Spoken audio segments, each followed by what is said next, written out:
Vous écoutez Europe 1, il est 9h30. Le journal des médias avec Thomas Joubert. Bonjour Thomas. Bonjour, à la une ce matin, la parodie de Gitano par Florent Père n'a pas fait rire tout le monde. La production de Secret Story sanctionne la candidate qui a menti sur son secret. Et Delphine Ernotte veut plus de pubs et plus de redevances pour France Télé. Et on commence donc avec cette parodie diffusée vendredi soir chez Arthur sur TF1 qui fait polémique. On vous l'avait diffusée également hier dans cette émission. Et nous, on doit avouer que ça nous a fait rire. Exactement. Alors, l'association gay, lesbienne et trans de Dijon, elle, s'est offusquée du sketch de Florent Père dans lequel il parodiait à la fois Conchita Wurst et Kenji Girac. Le titre Gitano était remplacé par Travelo. Cette association parle carrément de transphobie puante et nauséabonde. Vous n'avez pas honte, écrit-elle sur son compte Twitter. Et de rappeler que des personnes transgenres meurent rouées de coups après avoir entendu l'insulte Travelo. On va juste rappeler que ce sketch ne visait aucunement les personnes transgenres, mais était une parodie sur un personnage fictif entre Conchita Wurst et Kenji. Franchement, c'est drôle.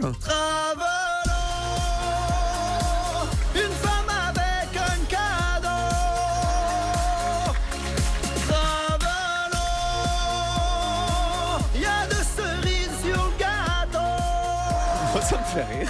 Mais je crois que ça nous fait tous rire. Il faut arrêter de crier à l'homophobie, à la transphobie. Exactement. En permanence parce que ça va finir par faire l'effet inverse. On peut plus s'amuser, on peut plus s'amuser, ni plaisanter Non, sur rien. Donc nous, les ça nous fait rire. humoristes, ils rient de tout le monde, hommes, femmes. Enfin, bon. Et puis c'est plutôt sympa. Donc voilà. Pas de problème. Nous, en tout cas, ça nous fait rire et on l'assume. La candidate de Secret Story qui a menti sur son secret a été sanctionnée par la production. On vous en parlait hier, Charisma avait pour secret dans l'émission: je n'ai jamais rencontré ma sœur jumelle. Or, des internautes ont retrouvé des photos des deux sœurs ensemble. Hier, la production a diffusé un extrait du casting de la jeune femme où elle affirmait ne jamais avoir rencontré sa sœur, preuve donc qu'elle avait bien menti. La prod a décidé de lui supprimer sa cagnotte. Elle a été contrainte... Sa cagnotte, oui, pas sa cagnotte. Ouais.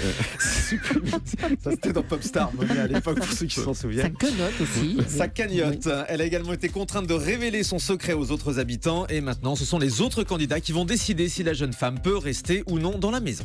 L'émission Culture Pub va revenir à la télé. Badoumba, on se souvient du générique mythique de cette ancienne émission d'M6. Faites gaffe, on va avoir une 87. plainte de Culture Pub en disant que vous vous moquez d'eux. C'est la culturophobie. Christian Blachas avait créé cette émission en 87. Et bien, le programme va revenir à partir du 12 septembre sur BFM Business, la chaîne économique du groupe BFM. Le générique sera conservé ainsi qu'une partie de l'équipe de l'époque. Culture Pub continuera de décrypter les campagnes de communication. Une nouvelle formule présentée par les journalistes Julien Mielcarec et Aurélie Blonde. Ah d'accord, vous donnez pas son nom, juste sa couleur de cheveux. Elle s'appelle Aurélie Blonde. Ah d'accord. Ah bon? C'est pas de votre famille, Julien. Moi, je suis une fausse blonde. alors. Ah d'accord. On veut pas voir. Valérie Lemercier aimerait refaire des sketchs à la télé. La comédienne humoriste Brune était l'invitée de C'est à vous hier sur France 5. L'occasion d'expliquer qu'elle n'était pas totalement libre lorsqu'elle présentait les Césars sur Canal, mais qu'elle aimerait bien refaire des choses en télé. En fait, j'aimerais bien faire plutôt des conneries à la télé. Ouais. C'est-à-dire qu'il n'y en a plus beaucoup, quoi. Si je peux faire des personnages, si je peux... j'aime bien la télé, moi. À condition d'être libre, de dire ce qu'on veut, bah oui. Plus que les Césars, ça, on vous y reprendra pas, les Césars, ou pas? Non, j'ai aimé, mais je trouve qu'au début, j'avais le droit, je pouvais dire... Enfin voilà, on ne donnait pas tout à lire.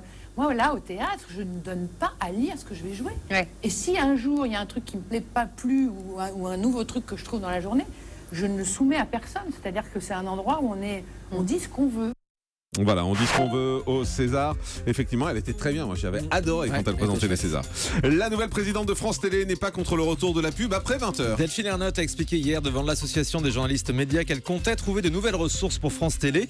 Elle milite donc pour une augmentation de la redevance et le retour de la pub au moins entre 20h et 21h, juste avant les prime time. Elle explique donc vouloir fromage et dessert, plus de redevances d'un côté, plus de pub également. Donc en fait, c'est pas qu'elle est pas contre, c'est qu'elle est pour. Elle est pour. Voilà. De nouveaux changements attendus cette semaine à la direction du groupe Canal+. Selon les Échos, Vincent Bolloré, le nouvel actionnaire majoritaire de Vivendi, devrait réorganiser la direction avant la fin de la semaine. Une réorganisation dans la foulée d'un conseil de surveillance prévu jeudi. Bertrand Méheux, le président de Canal depuis 13 ans, devrait quitter ses fonctions et avoir un remplaçant dans les prochains jours. Et la direction de la chaîne d'info iTélé pourrait aussi être bousculée. Les éditions du Seuil renoncent à publier le livre des deux journalistes sur le roi du Maroc. Après les accusations de chantage des deux auteurs pour ne pas publier leur ouvrage censé contenir des révélations sur le roi du Maroc, le Seuil Montreuil a annoncé hier qu'il renonçait donc à publier le livre. La maison d'édition estime que la relation de confiance entre l'éditeur et les journalistes Éric Laurent et Catherine Gracier était de facto rompue. Les deux auteurs sont soupçonnés, je vous le rappelle, d'avoir tenté de monnayer l'abandon de leur livre pour 3 millions d'euros. Aux États-Unis, Barack Obama va participer à une émission de télé-réalité. L'émission Running Wild, une émission de survie dans laquelle les candidats évoluent dans des milieux hostiles. Avec cette participation, Barack Obama entend alerter l'opinion publique et le Congrès américain sur les conséquences du réchauffement climatique. Avant la grande conférence mondiale de la fin de l'année, l'épisode dans lequel le président américain apparaîtra a été tourné en Alaska.